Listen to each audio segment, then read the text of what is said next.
Welcome to the Voice of Neutrality. Please listen to the following with an open but critical mind. Listen. Thank you. Thank you, very much. We come to Berlin because it's our duty to speak in this place of freedom. But I must confess, we're drawn here by other things as well, by the feeling of history in this city, more than 500 years older than our own nation, by the beauty of the Grunewald and the Tiergarten, most of all, by your courage and determination.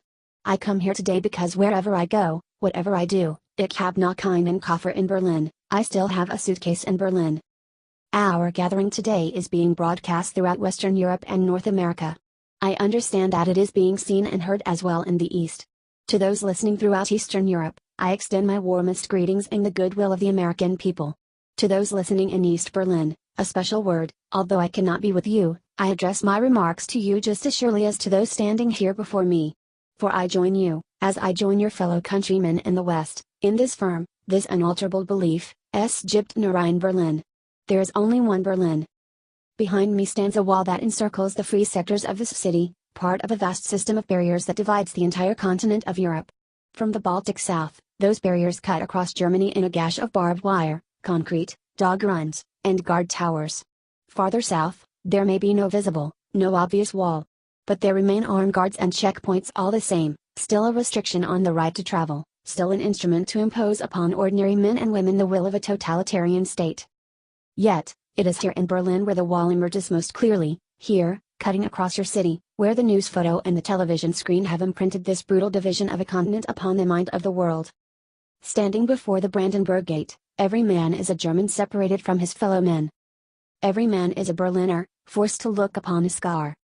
President von Weizsäcker has said, the German question is open as long as the Brandenburg Gate is closed. Well today I say, as long as this gate is closed, as long as this scar of the wall is permitted to stand, it is not the German question alone that remains open, but the question of freedom for all mankind. Yet, I do not come here to lament. For I find in Berlin a message of hope, even in the shadow of this wall, a message of triumph. In this season of spring in 1945, the people of Berlin emerged from their air raid shelters to find devastation. Thousands of miles away, the people of the United States reached out to help. And in 1947 Secretary of State, as you've been told, George Marshall announced the creation of what would become known as the Marshall Plan.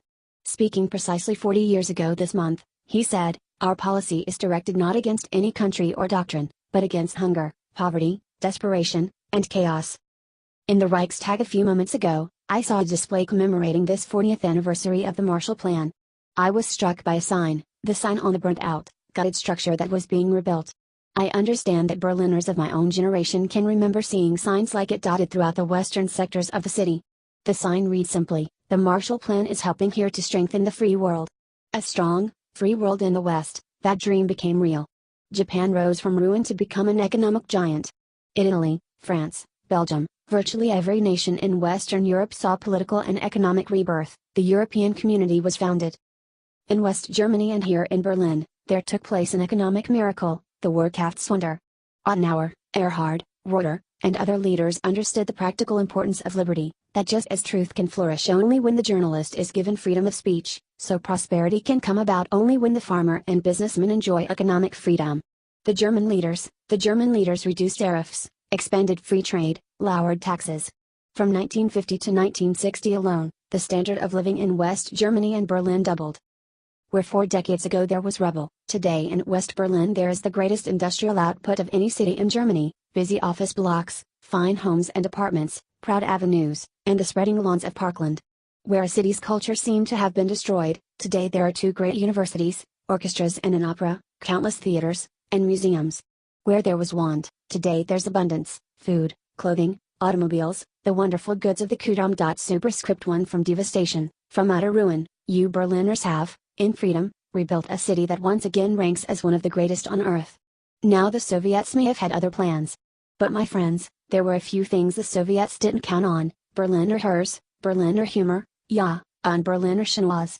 Berliner heart, Berliner humor, yes, and a Berliner Chinoise. In the 1950s Khrushchev predicted, we will bury you. But in the West today, we see a free world that has achieved a level of prosperity and well-being unprecedented in all human history. In the communist world, we see failure, technological backwardness, declining standards of health, even want of the most basic kind, too little food. Even today, the Soviet Union still cannot feed itself. After these 4 decades, then, there stands before the entire world one great and inescapable conclusion: freedom leads to prosperity. Freedom replaces the ancient hatreds among the nations with comity and peace. Freedom is the victor. And now the Soviets themselves may, in a limited way, be coming to understand the importance of freedom. We hear much from Moscow about a new policy of reform and openness. Some political prisoners have been released. Certain foreign news broadcasts are no longer being jammed. Some economic enterprises have been permitted to operate with greater freedom from state control. Are these the beginnings of profound changes in the Soviet state? Or are they token gestures intended to raise false hopes in the West, or to strengthen the Soviet system without changing it? We welcome change and openness, for we believe that freedom and security go together, that the advance of human liberty can only strengthen the cause of world peace. There is one sign the Soviets can make that would be unmistakable, that would advance dramatically the cause of freedom and peace. General Secretary Gorbachev, if you seek peace, if you seek prosperity for the Soviet Union and Eastern Europe, if you seek liberalization, come here to this gate. Mr. Gorbachev, open this gate. Mr. Gorbachev, tear down this wall. I understand the fear of war and the pain of division that afflict this continent, and I pledge to you my country's efforts to help overcome these burdens. To be sure, we in the West must resist Soviet expansion. So, we must maintain defenses of unassailable strength. Yet we seek peace, so we must strive to reduce arms on both sides. Beginning 10 years ago, the Soviets challenged the Western Alliance with a grave new threat: hundreds of new and more deadly SS-20 nuclear missiles capable of striking every capital in Europe. The Western Alliance responded by committing itself to a counter-deployment, unless the Soviets agreed to negotiate a better solution, namely, the elimination of such weapons on both sides. For many months, the Soviets refused to bargain in earnestness. As the Alliance, in turn, prepared to go forward with its counter-deployment, there were difficult days of protests like those during my 1982 visit to this city, and the Soviets later walked away from the table. But through it all, the Alliance held firm. And I invite those who protested then, I invite those who protest today, to mark this fact: because we remain strong, the Soviets came back to the table. Because we remain strong, today we have within reach the possibility, not merely of limiting the growth of arms, but of eliminating, for the first time, an entire class of nuclear weapons from the face of the earth. As I speak, NATO ministers are meeting in Iceland to review the progress of our proposals for eliminating these weapons. At the talks in Geneva, we have also proposed deep cuts in strategic offensive weapons. And the Western allies have likewise made far-reaching proposals to reduce the danger of conventional war and to place a total ban on chemical weapons. While we pursue these arms reductions, I pledge to you that we will maintain the capacity to deter Soviet aggression at any level at which it might occur. And in cooperation with many of our allies, the United States is pursuing the Strategic Defense Initiative, research to base deterrence not on the threat of offensive retaliation, but on defenses that truly defend, on systems, in short, that will not target populations, but shield them. By these means we seek to increase the safety of Europe and all the world. But we must remember a crucial fact: East and West do not mistrust each other because we are armed because we mistrust each other. And our differences are not about weapons but about liberty. When President Kennedy spoke at the City Hall those 24 years ago, freedom was encircled, Berlin was under siege. And today, despite all the pressures upon this city, Berlin stands secure in its liberty. And freedom itself is transforming the globe. In the Philippines, in South and Central America, democracy has been given a rebirth. Throughout the Pacific, free markets are working miracle after miracle of economic growth. In the industrialized nations, a technological revolution is taking place, a revolution marked by rapid, dramatic advances in computers and telecommunications. In Europe, only one nation and those it controls refuse to join the community of freedom. Yet in this age of redoubled economic growth, of information and innovation, the Soviet Union faces a choice: it must make fundamental changes, or it will become obsolete. Today, thus, represents a moment of hope. We in the West stand ready to cooperate with the East to promote true openness, to break down barriers that separate people, to create a safer, freer world. And surely there is no better place than Berlin, the meeting place of East and West, to make a start. Free people of Berlin, today, as in the past, the United States stands for the strict observance and full implementation of all parts of the Four-Power Agreement of 1971. Let us use this occasion, the 750th anniversary of this city, to usher in a new era, to seek a still fuller, richer life for the Berlin of the future. Together, let us maintain and develop the ties between the Federal Republic and the western sectors of Berlin, which is permitted by the 1971 agreement. And I invite Mr. Gorbachev, let us work to bring the eastern and western parts of the city closer together, so that all the inhabitants of all Berlin can enjoy the benefits that come with life in one of the great cities of the world.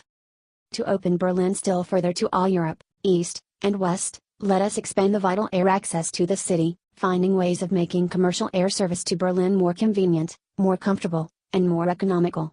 We look to the day when West Berlin can become one of the chief aviation hubs in all Central Europe. With our French and British partners, the United States is prepared to help bring international meetings to Berlin.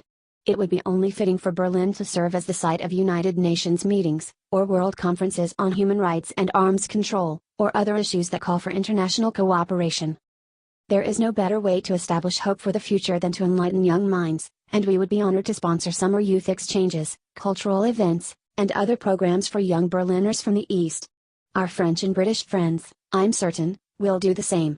And it's my hope that an authority can be found in East Berlin to sponsor visits from young people of the western sectors. One final proposal, one close to my heart. Sport represents a source of enjoyment and ennoblement, and you may have noted that the Republic of Korea, South Korea, has offered to permit certain events of the 1988 Olympics to take place in the north. International sports competitions of all kinds could take place in both parts of this city. And what better way to demonstrate to the world the openness of this city than to offer in some future year to hold the Olympic Games here in Berlin, East and West. In these 4 decades, as I have said, you Berliners have built a great city. You've done so in spite of threats, the Soviet attempts to impose the East Mark, the blockade. Today the city thrives in spite of the challenges implicit in the very presence of this wall. What keeps you here? Certainly there's a great deal to be said for your fortitude, for your defiant courage. But I believe there's something deeper, something that involves Berlin's whole look and feel and way of life, not mere sentiment. No one could live long in Berlin without being completely disabused of illusions.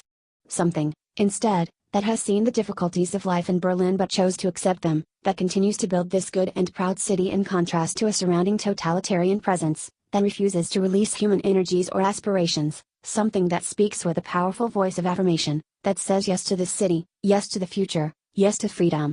In a word, I would submit that what keeps you in Berlin, is love. Love both profound and abiding. Perhaps this gets to the root of the matter, to the most fundamental distinction of all between East and West. The totalitarian world produces backwardness because it does such violence to the spirit, thwarting the human impulse to create, to enjoy, to worship. The totalitarian world finds even symbols of love and of worship an affront. Years ago, before the East Germans began rebuilding their churches, they erected a secular structure, the television tower at Alexanderplatz. Virtually ever since, the authorities have been working to correct what they view as the tower's one major flaw, treating the glass sphere at the top with paints and chemicals of every kind. Yet even today when the sun strikes that sphere that towers over all Berlin, the light makes the sign of the cross. There in Berlin, like the city itself, symbols of love, symbols of worship, cannot be suppressed. As I looked out a moment ago from the Reichstag, that embodiment of German unity, I noticed words crudely spray-painted upon the wall, perhaps by a young Berliner, quote, "This wall will fall. Beliefs become reality." Yes, across Europe, this wall will fall, for it cannot withstand faith, it cannot withstand truth. The wall cannot withstand freedom. And I would like, before I close, to say one word. I have read, and I have been questioned since I've been here about certain demonstrations against my coming. And I would like to say just one thing, and to those who demonstrate so. I wonder if they have ever asked themselves that if they should have the kind of government they apparently seek, no one would ever be able to do what they're doing again. Thank you and God bless you all. Thank you. This speech titled, Remarks at the Brandenburg Gate was given on June 12, 1987 by the 40th President of the United States, Ronald Reagan. By the 40th President of the United States, Ronald Reagan. By the 40th President